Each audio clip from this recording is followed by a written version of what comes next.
Mengatakan yang bertanya kepada saya, nah Habib harap disikapi ini, katanya Habib ini nasabnya palsu.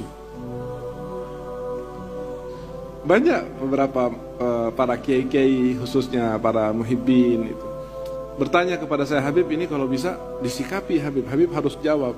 Saya tertawa, saya bilang kan sudah ada yang menjawab, ada fulan yang menjawab, ada habaib yang menjawab, ada kiai dari Madura ada.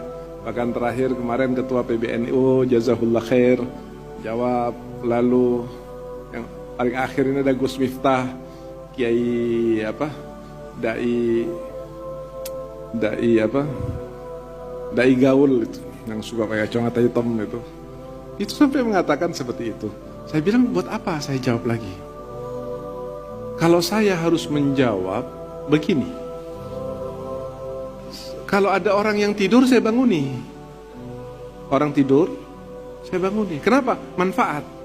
Tapi kalau ada orang yang pura-pura tidur, ngapain dibanguni?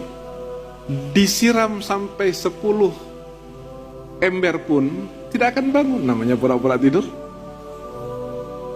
Dan siapa orang yang ahlul ilmi dan ahlul basirah yang tidak tahu habaib? Tak ada.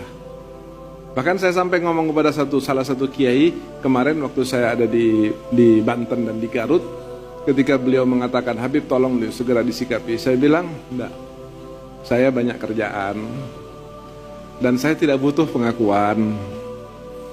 Kami sudah meyakini dengan lembaga dan seterusnya. Kalau seandainya saya harus menjawab, paling saya berlogika saja. Berlogika saja. Logikanya begini. Saya kenal orang-orang sepuh. Saya kenal orang-orang sepuh, kiai-kiai sepuh yang Masya Allah, terakhir Mbah Umar ya. Mbah Umar dari Pacitan. Mbah Yai Umar dari Pacitan. Konon katanya beliau kira-kira 1 bulan sebelum wafat, saya silaturahmi kepada beliau. Masya Allah, mukanya terang, luar biasa. Kemudian terlihat wajah-wajah husnul khatimah di wajahnya.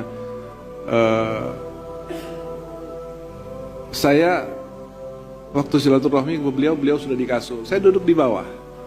Beliau sudah ada di kasur gitu. Beliau maksa saya untuk naik. Maksa saya untuk naik, duduk di kursi. Saya bilang, enggak, saya lebih nyaman di sini, Mbah. Biarkan saya duduk di sini. Kata, enggak Habib, enggak. Nah, karena memaksa terus saya jadi enggak enak. Takut mengganggu beliau gitu. Akhirnya saya duduk di kasur, duduk di kursi. Bahkan duduk di sebelahnya beliau di arah kaki sambil saya pijitin kakinya Mbah Yai Umar. Seperti Mbah Yai Umar atau yang lebih muda Mbah Maimun Zubair.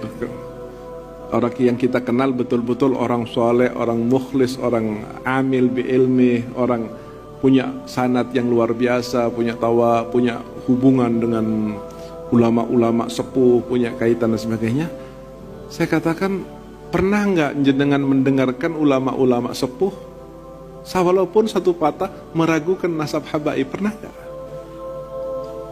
Coba saya kepengen tahu gitu loh.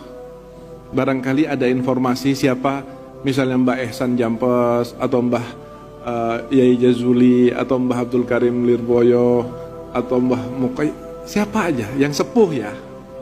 Pernah enggak ada yang mengatakan, nih habaib ini nasabnya diragukan? Pernah enggak? Ya beliau mengatakan, karena waktu yang saya ajak bicara orang sepuh juga, sekitar 70 sekian umurnya. Dia bilang, saya nggak pernah Habib. Ya sudah, saya bilang, kalau nggak pernah. Yang kedua, apakah mereka itu orang yang ta'zim kepada habaib atau tidak? Ya luar biasa Habib. Bahkan kalau saya selaman sama Mbah Maimun itu, pengennya nggak selaman tiap ketemu dengan Mbah Maimun. Kenapa? Karena setiap selaman itu selalu maksa untuk mencium tangan. Saya ini siapa? Muda. Dan beliau luar biasa. Saya selaman sama Mbah Yai Umar juga seperti itu. Ditarik tangan saya, dipaksa. Dia bilang jangan Kiai. Sampai beliau mengatakan begini, saya tidak mau cium tangannya jenengan Bib, saya mau cium tangannya Rasulullah. Nggak paham maksudnya apa gitu loh. Beliau